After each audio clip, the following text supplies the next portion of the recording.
to another episode of the WingNut and RockHead Show. We have a special guest with us this time. Jack. It's our little mascot. Yeah, Jack's got his AC/DC shirt on today.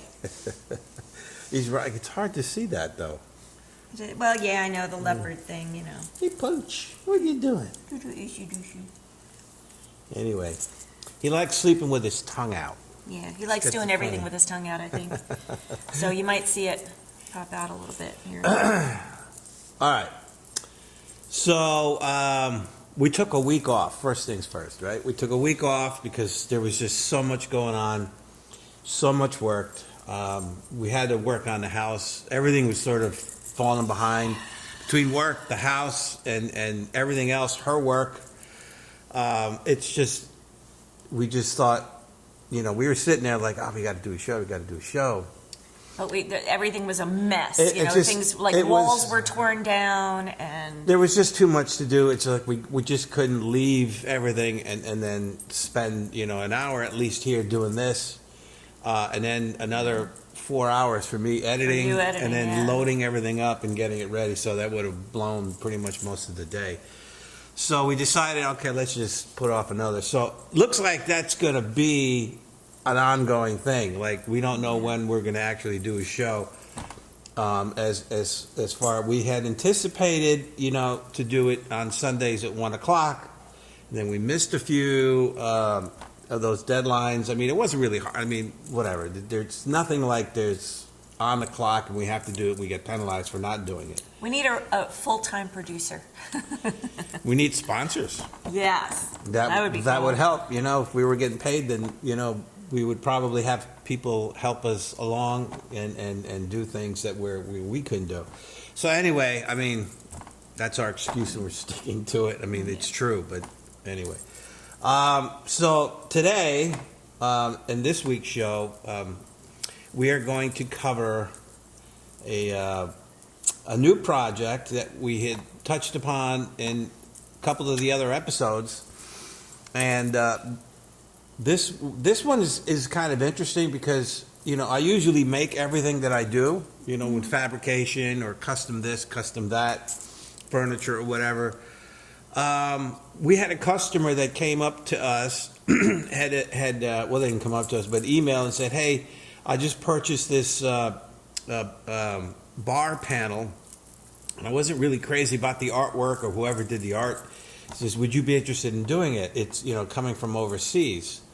So I said, let me see what it is. So he sent me pictures of it. I'm like, wow, this looks pretty cool. So it's a bar, much like what we've done on our mirror. We did a mirror that was curved, and we did a large picture frame that was curved that we brought it. The guy picked it up in Oshkosh. We had met where he put a painting inside, but it looks like a fuselage.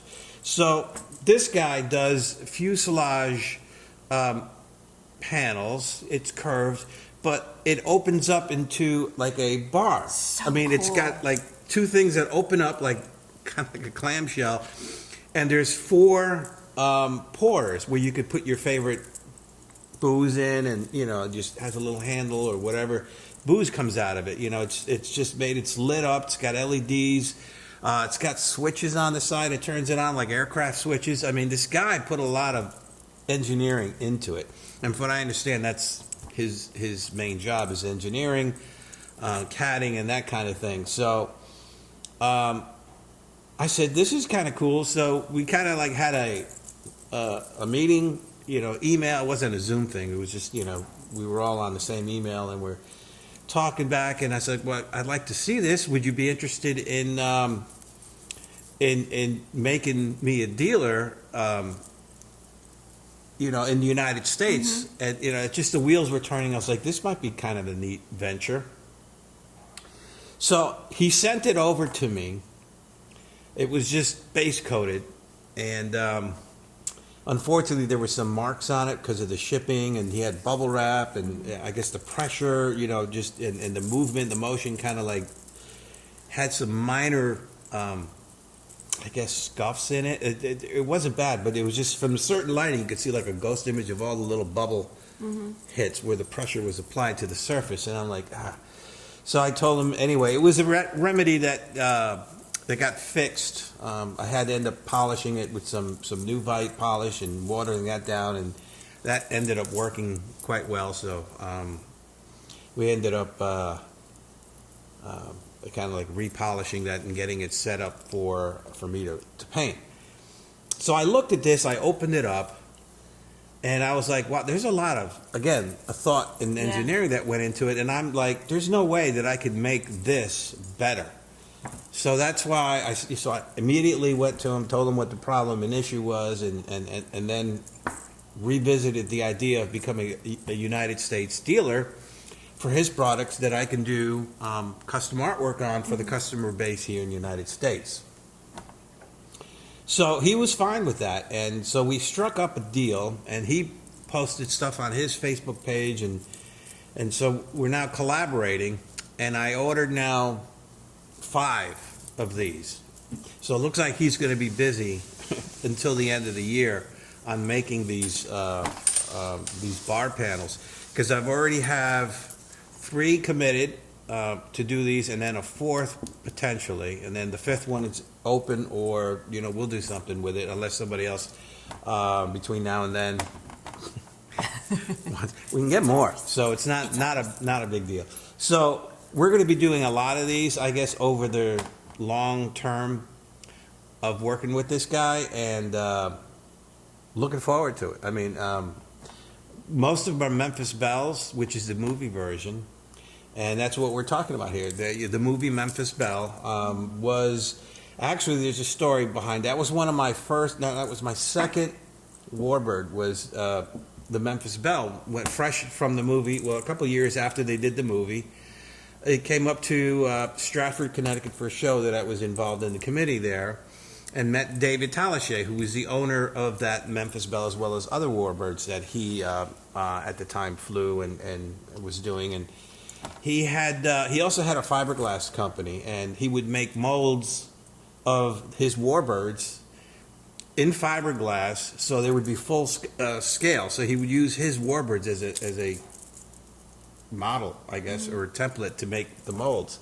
So he did the B-17 nose section, and I guess when he took the mold off, it had a lot of paint came off with it and chips. So when he showed up with it and he saw that I did the Corsair, he goes, "Hey, would you be interested in painting the Memphis Belle?" And I said, "Yeah, that's fine." And he goes, "But I want it to look like the original Memphis Belle, as close to it as we can get."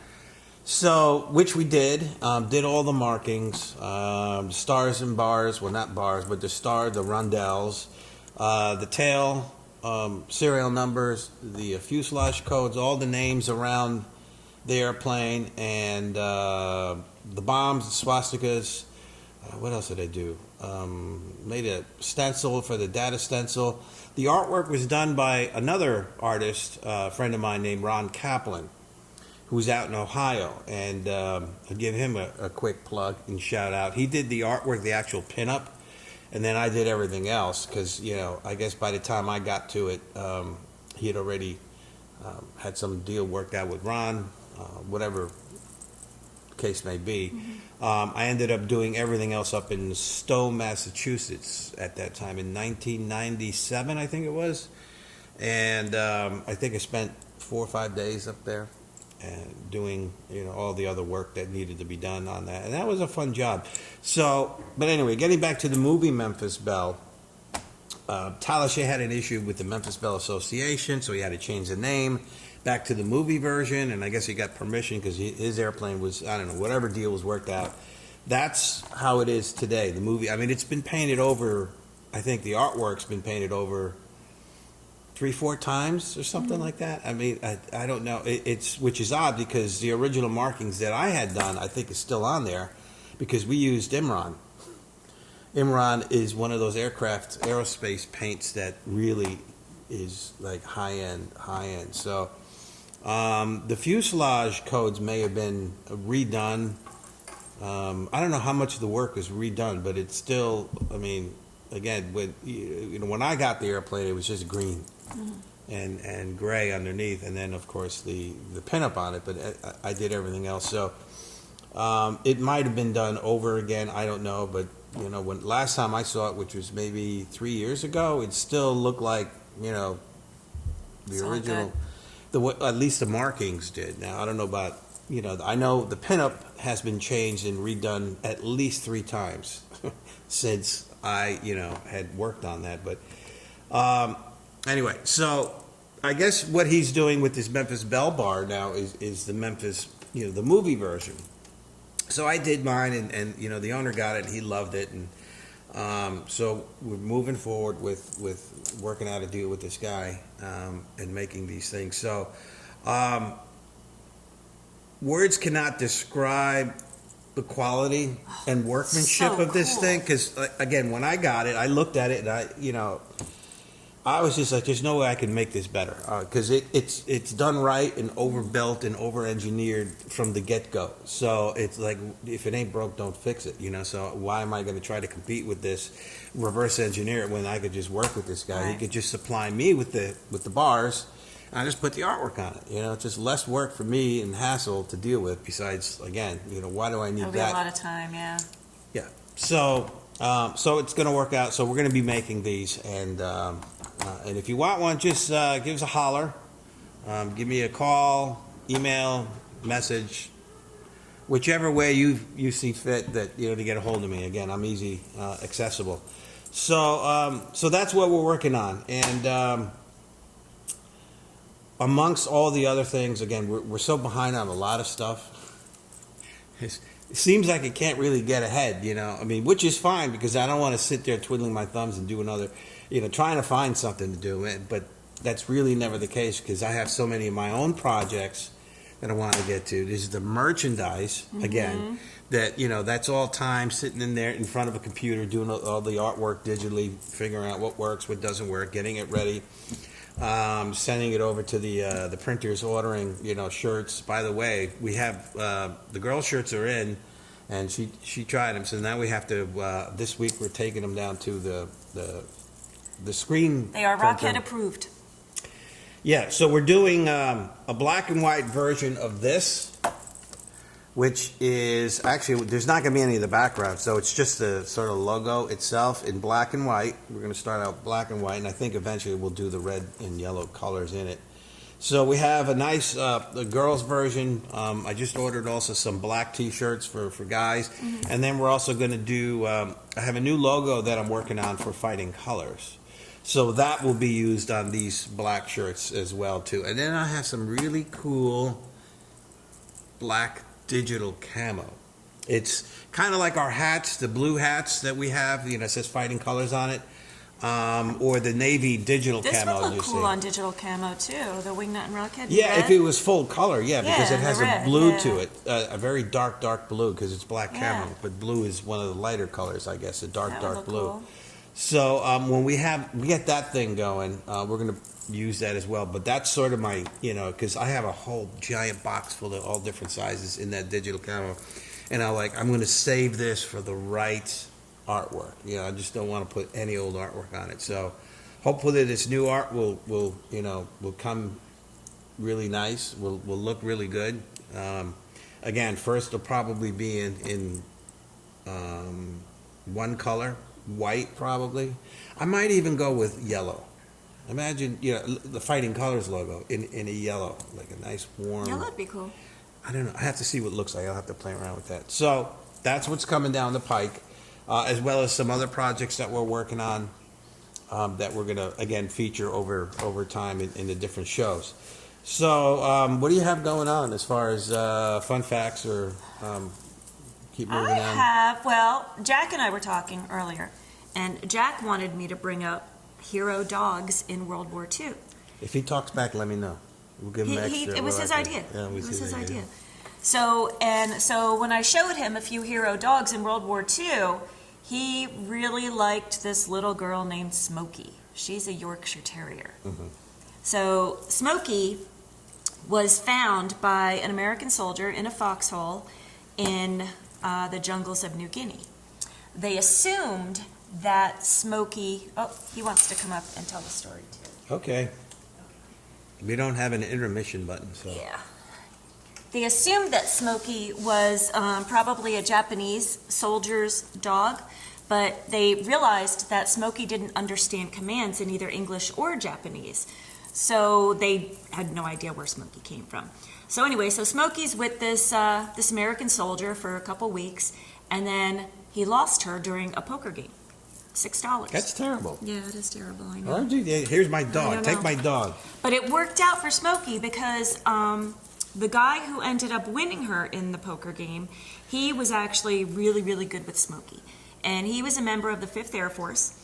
And she was eventually indoctrinated into the 5th Air Force.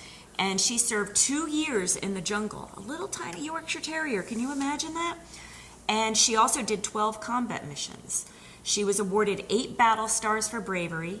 And during her time with this, with the 5th Air Force, she actually learned tricks and she ran errands for them. For example, like she could do these little errands that the soldiers couldn't do. They couldn't, like carrying wires through small spaces, telegraph wires through small spaces if they needed to get them in little small spaces, or, checking certain areas. There was one thing that I was reading where they would tie string to her, and then she would go through this like really narrow brush or whatever it was, and then she would go to the other side, and then they'd be able to tie things off that way, and they couldn't do it themselves. So she was extremely helpful, actually. She ended up eventually making it back to the United States, and she is the first recorded therapy dog, or veteran therapy dog. She passed in 1957, and she's actually credited with making Yorkshire Terriers popular in the United States. Yeah, there weren't a lot in the United States, if any, before then. I mean, I'm sure there was probably some, but she actually was the first famous one. Yeah. And she actually did tricks on some TV shows when she made it back from the war. Yeah. Well, speaking of Memphis Belle and terriers, I'm not sure if a lot of people know this, but they also had a mascot too. Theirs was a Scottish Terrier that co-pilot Jim Verinis, Connecticut Yankee, by the way, who I guess on leave, when they were going, back when they had some time off, they go into London, and literally they walked by a pet store and there was a dog in a window. How much is that dog in the window? Yes, it was a Scottish Terrier, and so it was him, Jim Verinis, and a waist gunner, Leighton, I think his name was, who was in town, and they bought the dog for $50 American money back at that. So I don't know how much that is for back then. That's a lot back then. It was a Scottish Terrier. It was a female. So, they brought, and I guess it was well known for, chewing up Verinis's socks when when I guess they were on a mission, and they would leave him in the barracks. But he didn't fly any missions because, those bombers would be above 10,000 feet, and the dog would freeze. There would be no doggy, and plus he would need oxygen at that altitude. So, but they did bring him back to the United States and do when they did their war bond tour with the crew in the Memphis Belle. They brought Stuka along, and all the names that are around the Memphis Belle, when they came back, they had put all the crew names by their positions, so it would be a lot easier, I suppose, when they did do the war bond tour. The men were at their positions, they knew who was who. Because they were very, it was Memphis Belle was very famous back then, because of the movie. So anyway, they had the name Stuka painted underneath the door hatch where, the crew would get in, the pilot, co-pilot, and the nose gunner and bombardier. They got in the nose and everybody else went in the back because there was a fuselage entrance. But underneath the belly, the front nose, there's a door hatch there. And the name Stuka is underneath there. And I remember painting the name, on Taliché's Memphis Belle. It was one of the names that I painted. But yeah, that was it's a cute little. I mean, there's photographs. I mean, I'll post them in here as well too, so you guys could see. But yeah, it kind of reminds me of Jack. Even though it's a different breed, but it was a Scottish Terrier. Your story was a Yorkshire Terrier, but there was small. Yeah. But so that's my contribution off the top of my head of terrier stories.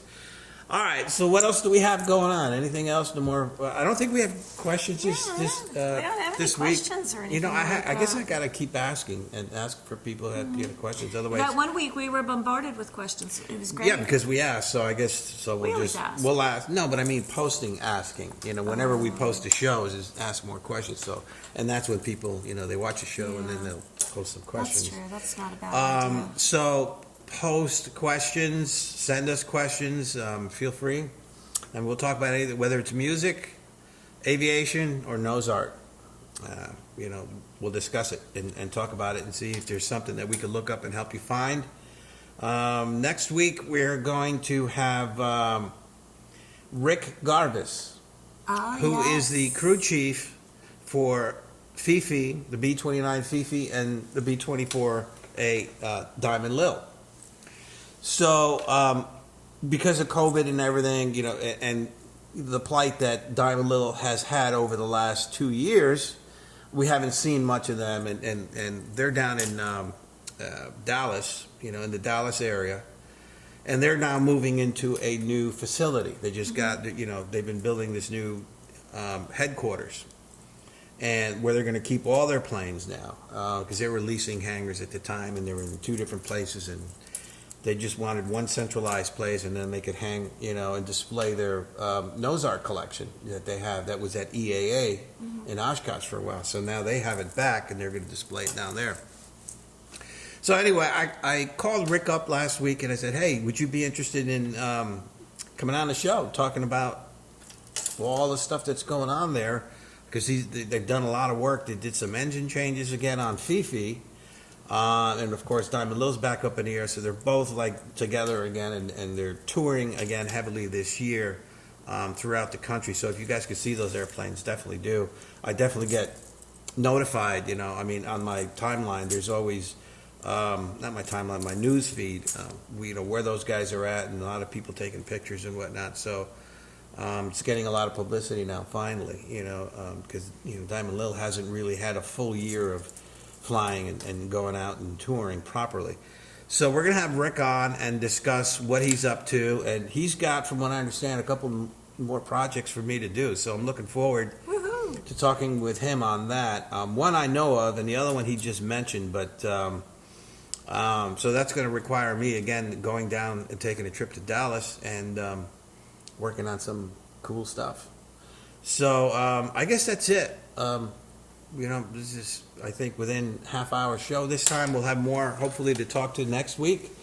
And if you have any questions, like we said, just, you know, give us some topics, some things you want us to talk about or you know, cover or what have you. I mean, you know, if it's, you know, feasible for us, we'll do it in our very busy schedule. So, anyway, you have anything else to add? If you notice, Jack's eyes are a little crazy. It's just he's blind and he's blind deaf. and he's deaf. Yeah, so he's walking around here. He's he not hasn't been mistreated here, or anything. He hasn't been here in a while, so he's like, oh, I remember this place. Yeah. So he's touring, and he's very active right now. And Yeah, normally and I just have this feeling something's going to come crashing down eventually. No, it's pretty much dog proof. You know, he's not, you know, that crazy or that big of a dog where he can knock things over. But anyway, so I guess that's it. We'll see you again next time on. Oh wait.